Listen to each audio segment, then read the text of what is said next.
அவனை தொழுதால் போதும் நல்லதே நடக்கும்.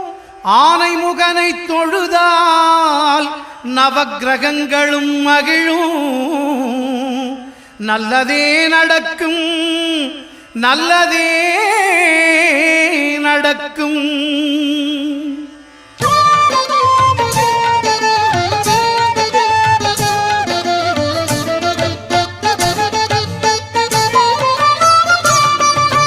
ஒன்பது கோளும் ஒன்றாய் காண அங்கு கற்பகம் என்னும் கடவுளின் மெய்யில்.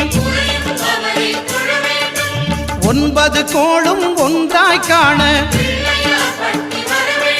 அங்கு கற்பகம் என்னும் கடவுளின் மெய்யில்.